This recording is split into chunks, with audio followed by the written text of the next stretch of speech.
Bismillahirrahmanirrahim. Assalamualaikum warahmatullahi wabarakatuh. Sebelumnya perkenalkan kami dari kelompok 28 akan mempresentasikan hasil diskusi kami sendiri yaitu mengenai bisnis plan dari es krim goreng. Sebelumnya perkenalkan kami dari tim 28 yaitu diberanggotakan Alfiana Putri Lestari, saya sendiri Hairul Asar Nasution, Nelin Dias Prastiwi, Widya Yanti Sihombing, dan juga Julian Putri Rahmawati. Untuk latar belakang sendiri akan dibacakan oleh saya, di mana Indonesia sendiri merupakan salah satu negara berkembang di mana dengan jumlah penduduk tertinggi di dunia. Nah, jumlah penduduk yang tertinggi itu juga akan mempengaruhi dari tingkat permintaan dari akan es krim itu sendiri. Namun di masa yang sekarang ini, di masa yang zaman yang modern ini sendiri itu banyak sekali produk-produk es krim yang mana hanya dijual dengan begitu-begitu saja tanpa adanya suatu modifikasi dari usaha itu sendiri. Nah, dari kami sendiri, tim 28 ini ingin memberikan suatu motivasi baru ataupun suatu hal yang baru terhadap es krim itu sendiri dengan penyajian ataupun cara yang berbeda kepada konsumen, yaitu dengan cara membuat inovasi yang bernama es krim goreng. Adapun tujuan kami membuat produk ini, yang pertama adalah untuk menghadirkan produk yang unik dan menarik di semua kalangan masyarakat. Yang kedua, untuk meningkatkan nilai jual dan daya tarik konsumen. Dan yang ketiga, untuk memberikan kepuasan yang lebih baik kepada konsumen. Dan yang keempat, menambahkan pengalaman dan ilmu pengetahuan kewirausahaan dalam melakukan kegiatan usaha.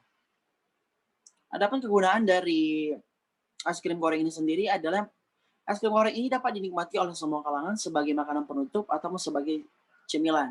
Yang kedua, kegiatan berwirausaha ini dapat mengasah keterampilan berwirausaha mahasiswa dan juga dapat meningkatkan nilai jual dari produk es krim sebagai alternatif baru dalam mengonsumsi es krim.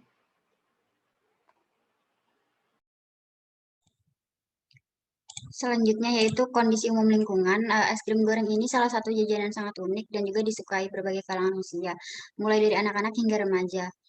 Di daerah tempat tinggal kami itu banyak didominasi oleh anak-anak dan juga kondisi cuaca yang panas juga es krim goreng ini tuh sangat diminati oleh masyarakat dan juga memiliki peluang yang cukup besar.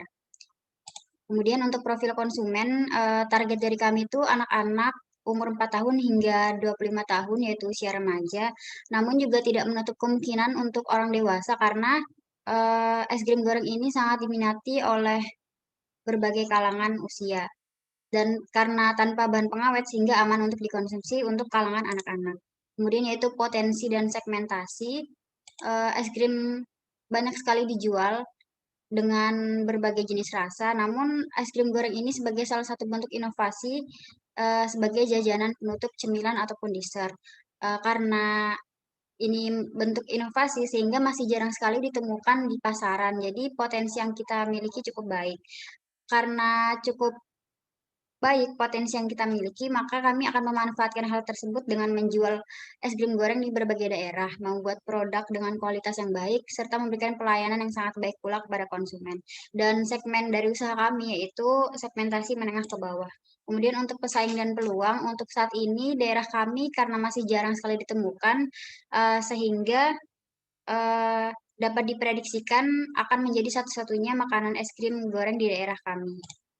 Untuk metode pemasarannya, kami memasarkan dengan sosial media yaitu Instagram, Facebook, dan juga TikTok karena platform ini itu masih sangat banyak digunakan untuk berbagai kalangan usia. Oke, selanjutnya ada rencana finansial. Mungkin teman-teman di sini bisa dilihat ya, rencana finansial atau dana yang akan kita pakai untuk membuat es krim goreng. Di mana ada es krim, roti tawar, tepung terigu, tepung panir, topping, minyak sayur, biaya transportasi, dan biaya lain-lain. Totalnya ada 385.000. Nah, selanjutnya adalah penjelasan untuk dari pendanaan yang akan kita pakai. Besar kebutuhan modalnya adalah 385.000, sumber modalnya dari dana pribadi, pembukuannya kita menggunakan neraca dan laporan laba atau rugi, net present value-nya adalah 192.180 perak, diperoleh dari penerimaan selama 2 bulan. Analisis titik pulang pokok atau BEP dalam unit 72 unit, dalam rupiah 962.500. Intisari rugi laba. Penjualannya totalnya ada Rp600.000, biaya bahan baku Rp120.000, biaya produksi Rp335.000, biaya transportasi Rp50.000, biaya lain-lain Rp100.000. Selanjutnya ada sumber daya manusia. Sumber daya manusia sendiri di sini ada struktur organisasi yang terdiri dari ketua dan anggota. Ketuanya yaitu Hairul Asari Nasution, anggota Nelin Dias Pratiwi, Zulian Putri Rahmawati, Alfiana Putri Lestari, Widya Yanti Sihombing.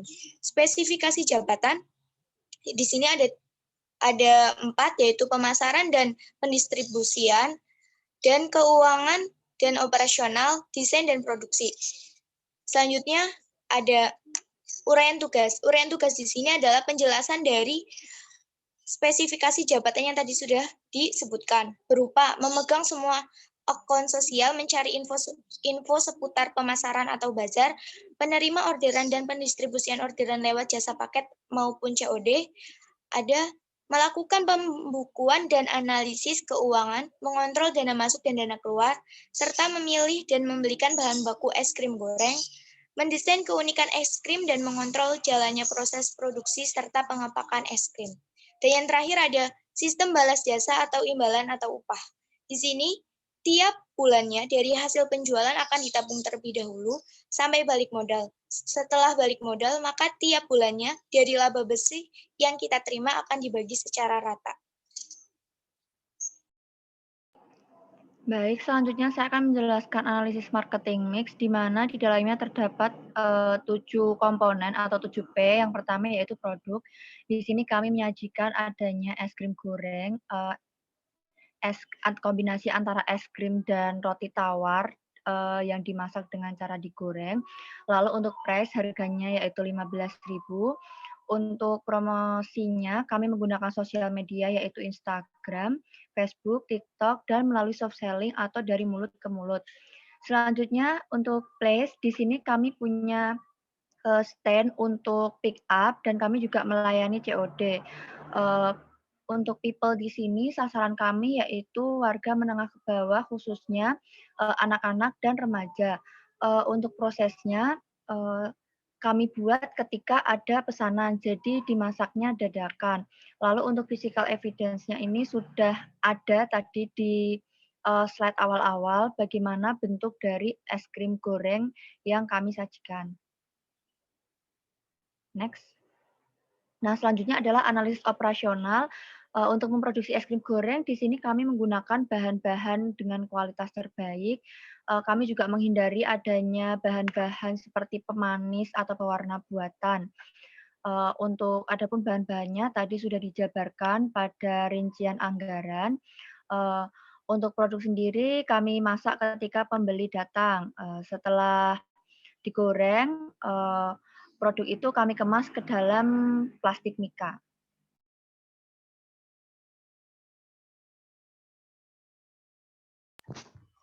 Penjualan dan pemasaran produk. Pada tahap ini dilakukan berbagai promosi dan penjualan mulai dari online dan offline. Seperti yang dijelaskan tadi, karena di tengah pandemi ini kami memilih melalui sosial media. Nah, online-nya ini berupa Facebook, Instagram, dan TikTok, dan marketplace online yang lainnya. Sedangkan offline-nya itu kami dari mulut ke mulut atau penawaran langsung kepada konsumen, serta mengikuti bazar-bazar makanan yang ada. Evaluasinya dalam sebuah usaha itu tentunya tidak selalu terjadi kesuksesan, tetapi ada juga suatu kegagalan. Nah, kegagalan tersebut merupakan sebuah kelemahan dalam perkembangan usaha. Maka dari itu kami selaku pihak usaha harus bisa mengevaluasi diri dari kelemahan-kelemahan itu dan harus menganalisisnya untuk menemukan cara yang terbaik untuk mengatasi kelemahan itu.